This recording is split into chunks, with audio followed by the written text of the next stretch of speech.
I remember the very first time I found out what a werewolf was.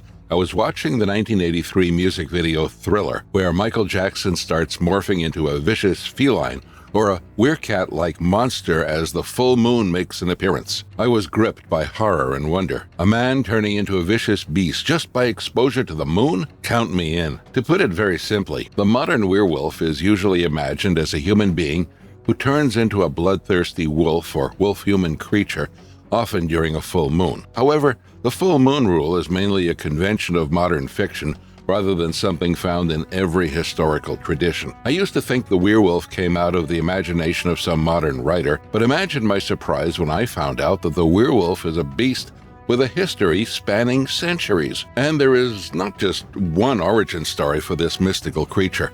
Stories of humans transforming into wolves or other predatory animals appear across numerous cultures, although not literally every continent developed the same werewolf tradition independently. Today, we are going to look into many of the major origins and variants. Let's dive in. The oldest surviving parallel, the Epic of Gilgamesh. The Epic of Gilgamesh narrates the tale of Gilgamesh, the king of Uruk, and is an ancient Mesopotamian epic whose literary development stretches from early Sumerian poems composed around the late 3rd millennium BCE to the later Standard Babylonian version compiled during the 2nd millennium BCE. In the epic, the Mesopotamian goddess of love and war, called Ishtar in the Akkadian version, and related to the Sumerian Inanna, asks Gilgamesh to become her husband. Gilgamesh refuses and lists the terrible fates suffered by her previous lovers. Among them was a shepherd who regularly made offerings to her. Ishtar transformed him into a wolf, after which his own shepherd boys drove him away and his dogs attacked him. While this is very far from the werewolf we recognize today, this story is important because it is one of the earliest surviving written accounts of a human being transformed into a wolf. It is safer to call it an early parallel to later werewolf traditions rather than definitively the first werewolf story ever created, because many older oral traditions were never written down.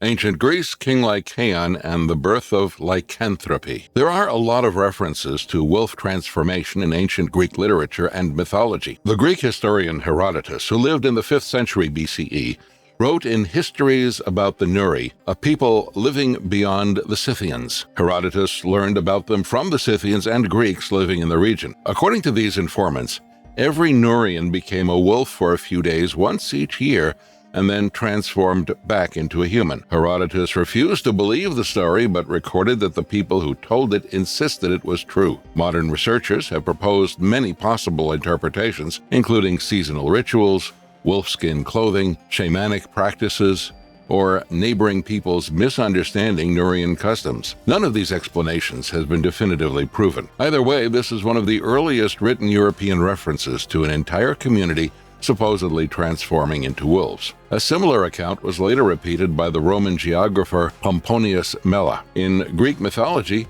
King Lycaon's tale adds a lot to the werewolf mythos. There are several versions of this tale. According to Pausanias, the Greek geographer of the 2nd century CE, Lycaon sacrificed a human infant on the altar of Zeus Lycaeus and was immediately transformed into a wolf. The same story is slightly changed in Ovid's Metamorphosis. Jupiter, the Roman equivalent of Zeus, visits Lycaon in mortal disguise. To test whether his guest is truly a god, Lycaon serves him flesh taken from a Molossian hostage. The end result is the same, though. Jupiter is enraged, destroys Lycaon's home, and transforms him into a wolf. Lycaon's name and the word lycanthropy share the same Greek root, lykos, which means wolf. The remainder of lycanthropy comes from anthropos, the Greek word for human being. Furthering the myth, Plato wrote in Republic about a ritual tradition in which someone who tasted a piece of human entrails mixed with those of sacrificial animals would be transformed into a wolf. Greek and Roman accounts, Demarchus, Pliny, Petronius, and more. There once was an Arcadian boxer called Demarchus of Parasia. According to one tradition recorded by Pausanias, Demarchus became a wolf after tasting human flesh during a sacrifice to Zeus Lycaeus. This follows the same logic Plato wrote about in Republic. Pausanias discusses a wider Arcadian belief that a person could be transformed into a wolf during sacrifices to Zeus Lycaeus. He adds that if the transformed person did not eat any human flesh while living as a wolf, he would turn back into a human after 9 years. But if he gave in to the beastly urge and tasted human flesh as a wolf, he would remain a wolf forever. Demarchus supposedly abstained from eating humans, turned back into a man after 9 years, and later won an Olympic boxing victory. Talk about a comeback. The Roman author Pliny the Elder also recorded a similar story, citing an earlier Greek writer named Agriopas. In Pliny's version, the boxer was called Demenitus rather than Demarchus. Ancient Arcadia seems to have been obsessed with the thought of a man transforming into a wolf. In another tale that Pliny the Elder records in Natural History, a member of a particular Arcadian family was chosen by lot. The selected man hung his clothes on a tree and swam across a lake. This transformed him into a wolf, and he joined other wolves for 9 years. After 9 years, if he had avoided attacking a human being, he could swim back across the lake, return to human form, and recover his clothes. The period of 9 years seems to be a running theme here. In Metamorphoses, Ovid also tells the story of Lycaon roaming in wolf form after his punishment. Greek and Roman writers speaking about men turning into wolves show the prevalence of shape-shifting stories in Western literature and culture. The examples continue as Virgil, the ancient Roman poet, wrote in Eclogue 8 about Maris, a man who used herbs gathered in Pontus to transform himself into a wolf, summon spirits, and move crops through magic. In the satirical work Satyricon, written by the Roman author Petronius during the 1st century CE, a character describes seeing a soldier strip beside a road, urinate in a circle around his clothes, and transform into a wolf. The wolf then runs into the countryside and attacks livestock. This work is usually dated to the 1st century CE, so we know that shape-shifting myths were continuing to develop in the classical world. Norse and Viking traditions. The Vikings and other Norse peoples had a powerful symbolic relationship with wolves, and it is no surprise why. The fierce wolf, with its brutal hunting skills, represented qualities admired by warriors. The relationship between Norse society and wolves was not simple, though, because wolves could also threaten livestock and were associated with destruction, outlawry, and dangerous supernatural forces. The Ulfhednar were legendary Norse warriors associated with wolf skins or wolf coats and fierce battle behavior. Some later interpretations suggest that they attempted to channel the qualities or spirits of wolves to increase their courage and effectiveness in battle. However, we do not know exactly how historical Ulfhednar fought or whether every dramatic description of their supernatural endurance was meant literally. The Ulfhednar were associated with Odin, and literary descriptions of animal warriors present them as terrifying opponents. Given this intense symbolic construction with wolves, Norse literature also included stories about people assuming wolf forms. Let me tell you the most famous one. This tale is about the father and son duo Sigmund and Sinfjotli in the Volsunga saga. They were not professional thieves. They were living as outlaws in the forest while preparing revenge against King Siggeir. One day, they encountered two men sleeping in a house while enchanted wolfskins hung nearby. Sigmund and Sinfjotli put on the skins and became trapped in wolf form. The skins could only be removed every 10th day. They went out separately into the forest and agreed that each would howl for help if he encountered more than 7 opponents. Sinfjotli later killed 11 men without calling Sigmund. When the two reunited, an argument and fight followed, and Sigmund severely injured Sinfjotli by biting him in the throat. Realizing his grave mistake, Sigmund was eventually able to heal Sinfjotli with the help of a magical leaf brought by a raven. When the 10th day arrived, they removed and burned the wolfskins so they would never be trapped by them again. Norse tradition contains other stories involving wolf warriors, animal skins,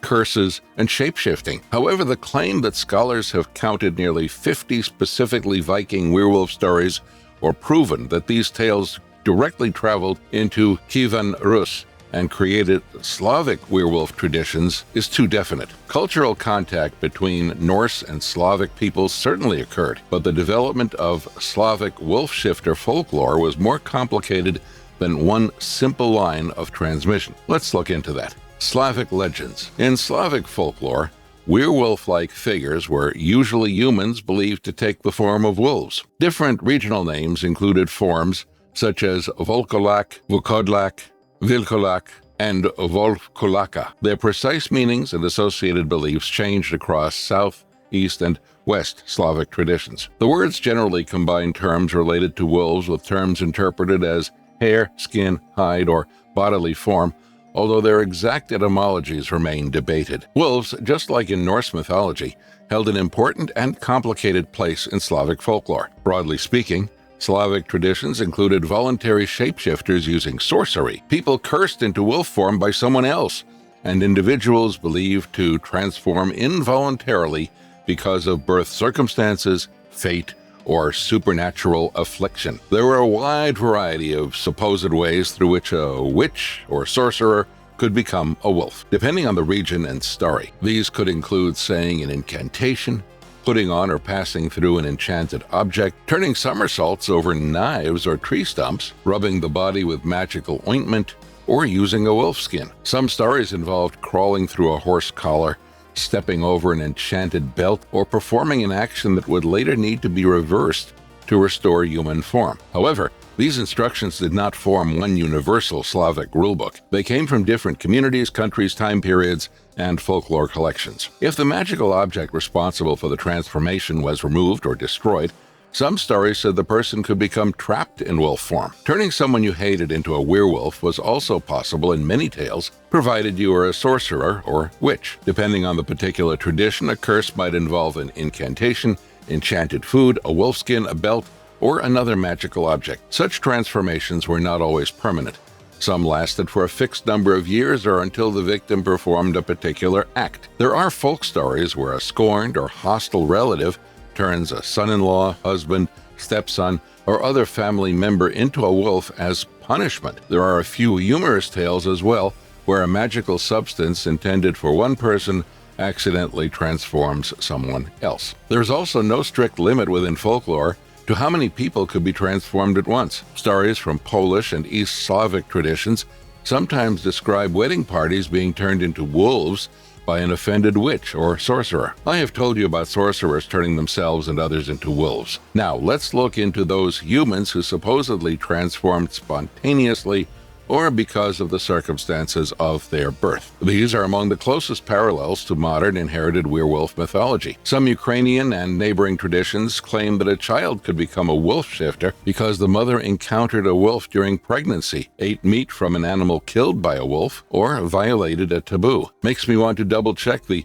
ethically sourced meat label every time I go grocery shopping. Some Slavic communities also attached supernatural meaning to babies born feet first, with teeth, with a caul, or with unusual hair. However, these beliefs varied greatly, and not every Ukrainian or Slovene community shared the same explanation. Natal teeth are basically teeth that are already present when some babies are born. Medieval and early modern Europe, werewolf trials, and the loup-garou. As I told you, Germanic and Norse warrior traditions sometimes used wolves as symbols of battle, outlawry, or supernatural power. Although wolf shifters were feared, they were not always treated exactly like the demonic werewolves of later Christian folklore. As Christianity expanded across medieval Europe, older pagan traditions were frequently reinterpreted through Christian teachings. Werewolves increasingly became associated with witchcraft, deception by demons, punishment, and the devil. Augustine of Hippo rejected the idea that witches or demons could truly change the physical substance of a human into an animal. In The City of God, he argued that apparent transformations could be illusions or demonic deceptions rather than literal changes of species. His observations influenced later writers who discussed shapeshifting, including Gervase of Tilbury. Gerald of Wales also recorded stories involving wolves and human transformation, although he did not simply repeat Augustine's argument. The Canon Episcopi, a medieval church text concerned principally with women who believed they traveled at night with the pagan goddess Diana, taught that Satan could deceive people through dreams and illusions. It stated that only God could truly create or transform one substance into another. The doctrine did not specifically create a straightforward criminal law saying that anyone who believed in werewolves was automatically an infidel to be prosecuted. Its primary purpose was to condemn magical belief and insist that supposed transformations were demonic illusions rather than genuine physical events. There is no known single author of the earliest form of the canon episcopi, but I can bet a kidney that whoever wrote this had absolutely zero sense of whimsy. Suspicion towards shape-shifting stories continued, as is evident from medieval religious writing that discouraged tales considered pagan, superstitious, or morally dangerous. Werewolves became surprisingly prominent in France. The word werewolf comes from Old English werewolf, meaning man-wolf. The French term loup-garou has a similarly Germanic history. Garou developed from older Frankish or Germanic words related to werewolf, while loup is the French word for wolf. Therefore, loup-garou effectively contains the idea of wolf-werewolf or wolf-man-wolf. It did not originate because French speakers misheard the phrase garez-vous, meaning beware. The earliest famous literary French werewolf appears in Bisclavret, a lay written by Marie de France during the late 12th century. The poem tells the tale of Bisclavret, a nobleman who transforms into a wolf for 3 days every week. He transforms back into a human as soon as he recovers and puts on his clothes. His wife finds out and, as she is already interested in another knight, has his clothes stolen to trap him in wolf form. While poor Bisclavret struggles to get his humanity back, his wife marries the other man. As luck would have it, the king finds Bisclavret during a hunt. The nobleman in wolf form behaves submissively and convinces the king not to kill him. The king decides to take the mild-mannered wolf back to court. When the treacherous wife later appears, the wolf attacks her and tears off her nose. The king is intrigued because the wolf had not otherwise behaved violently. Upon investigation, the king discovers what happened and returns Bisclavret's clothes, human form, lands, and social position to him. By the early 15th century, accusations involving werewolves began appearing alongside the developing European witch trials. People accused of lycanthropy were sometimes prosecuted and executed, particularly in parts of French-speaking and German-speaking Europe. However, werewolf accusations represented only a small fraction of the broader witch hunt phenomenon, and the chronology differed from region to region. One of the most famous trials was that of Peter Stump, also called Peter Stubb, a farmer who lived near Bedburg in Germany during the 16th century. According to a sensational contemporary pamphlet, gruesome killings had occurred in the region, and hunters claimed that a wolf they pursued transformed into Stump. He was captured and subject to severe torture. Under torture, he confessed that the devil had given him a magical belt that allowed him to become a wolf, and that he had killed and eaten men, women, children, and animals. No magical belt was produced. Stump was brutally executed in 1589, and his daughter and mistress were also put to death. Because the surviving narrative was produced as sensational propaganda, and because Stump confessed under torture, historians cannot safely treat every accusation as established fact. Many suspected that his confession was extracted to stop the torture, or that political and religious tensions influenced the case. But it did not stop people from fearing that werewolves were on the loose. Other people accused of being werewolves were Gilles Garnier, known as the Werewolf of Dole, and Pierre Bourgault and Michel Verdun. They were accused of murdering children, supposedly confessed to using magical ointments or skins to transform, and were executed. The major European witch and werewolf trials declined gradually during the 17th and early 18th centuries. They did not abruptly end in 1764. That was when reports began emerging of people being killed in the Gévaudan region of France. Many victims, particularly women and children, were attacked by a large, unidentified animal or group of animals. Witness descriptions varied dramatically.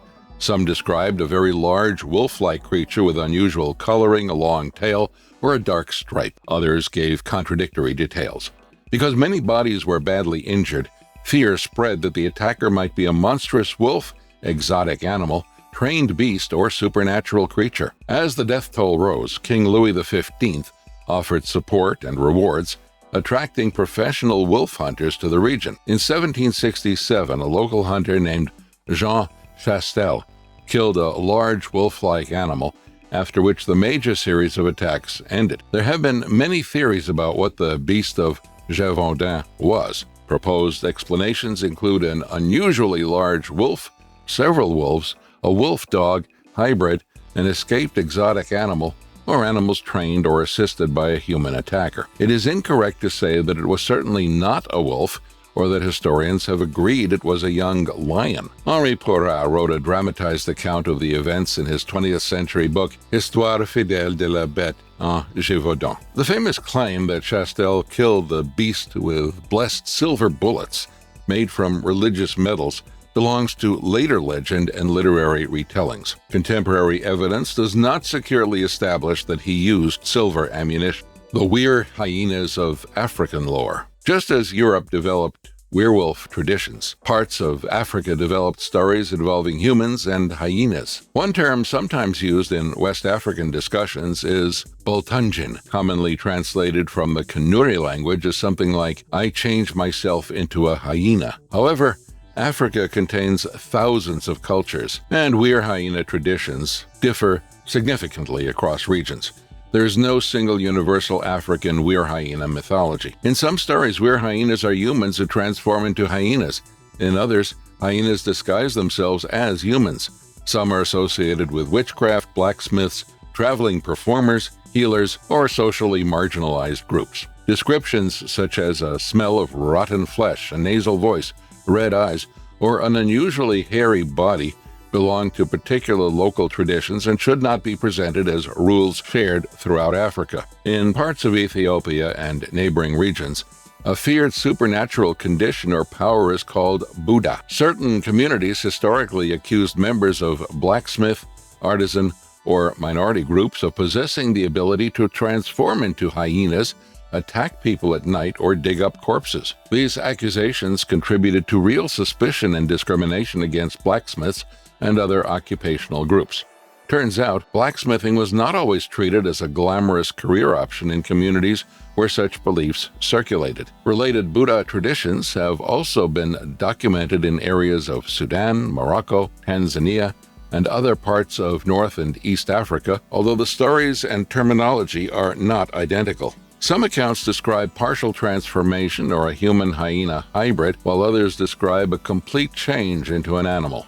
Asian and Native American animal shifter traditions. Werewolves in East Asian mythology are relatively sparse compared with Europe. While traditional Japanese folklore does not contain a direct equivalent of the European werewolf, it does include the Okuri Inu, a supernatural dog or wolf-like yokai. Depending on the region and the story, it can be either friendly or dangerous. A common belief is that the Okuri Inu follows travelers walking along mountain paths at night. If the traveler falls, the creature may pounce and devour them. A person can sometimes avoid being attacked by pretending to be resting deliberately and thanking the creature for escorting them. God help you if the Okuri Inu decides you look too helpless. Other stories portray the creature as a protector that accompanies travelers safely through territory inhabited by wolves or spirits. There is a story about Okuri Inu in Shishiigata Yonmindan Shu, a collection of local folklore compiled by Koyama Masao. In one account, a mother and child encounter several supernatural dogs or wolves.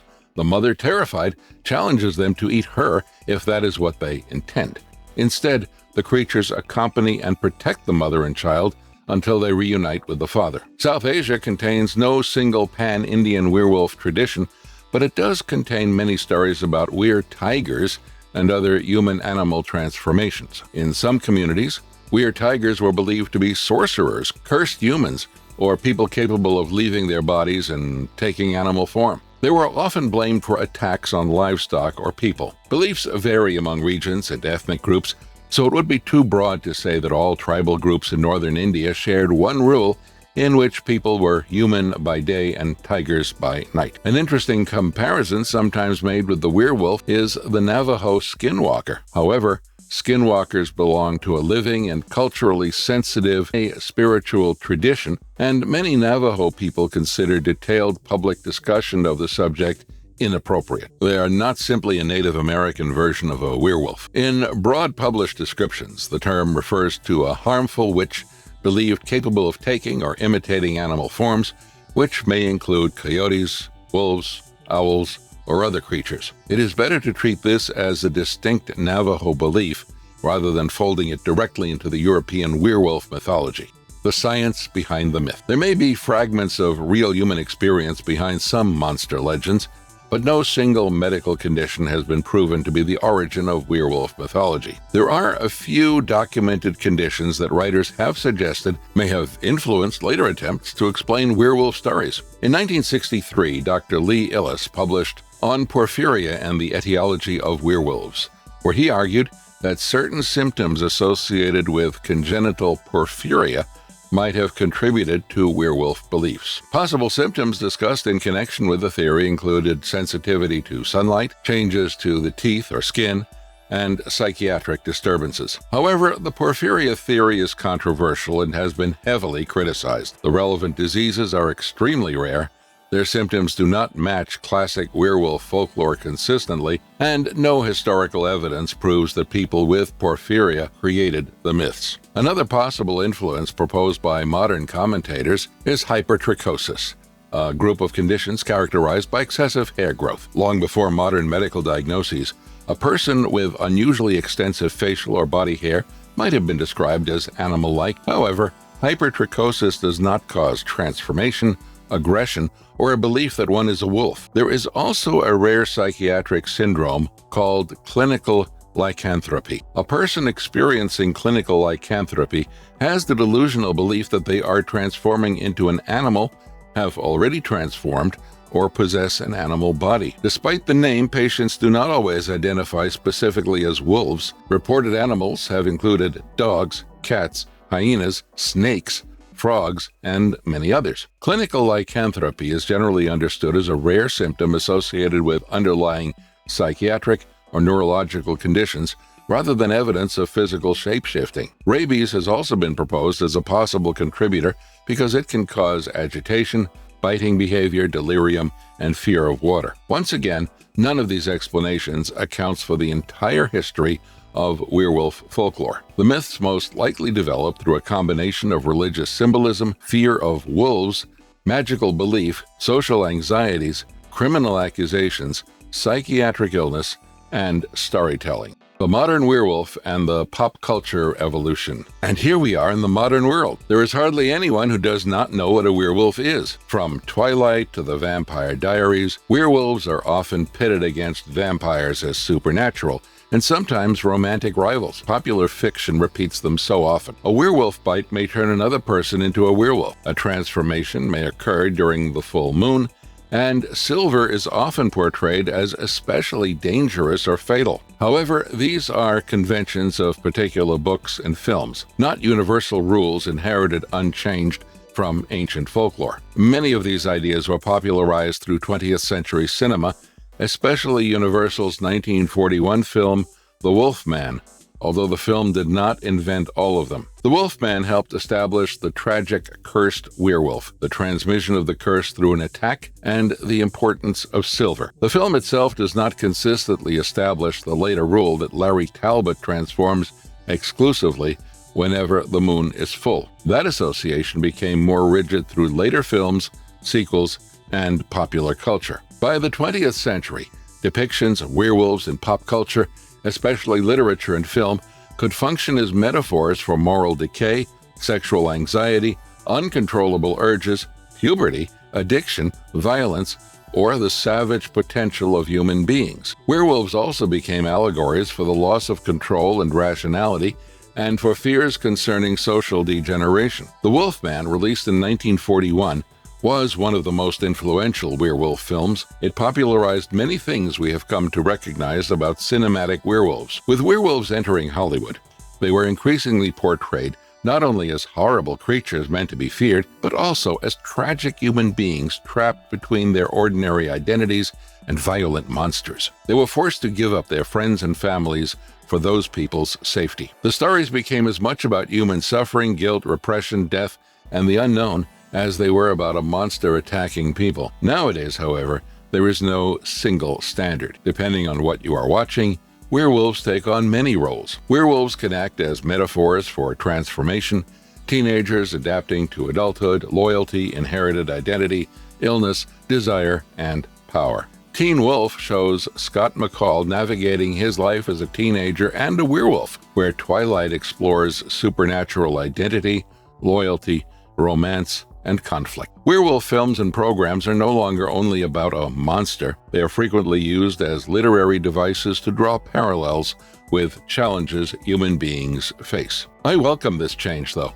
as it allows more werewolf stories to come out while exploring different aspects of the creature. It is really interesting how humans are spread all over the globe, speak different languages, and have adapted unique cultures, but our stories can still share remarkable similarities. The werewolf story is not exactly the same everywhere, and the classic European werewolf does not have documented indigenous roots in every continent. However, stories about people transforming into wolves, hyenas, tigers, dogs, and other predators appear in many societies. From these different traditions and later works of fiction come the modern avatar of the werewolf, the one many of us have come to recognize and love. So, which werewolf origin story is your favorite? Sound off in the comments below. And if you like this video, make sure to support us by giving us a thumbs up, subscribing to our wonderful channel, and turning on the notifications so you never miss an update from us. I will soon be back with more awesome stuff, but until then, goodbye.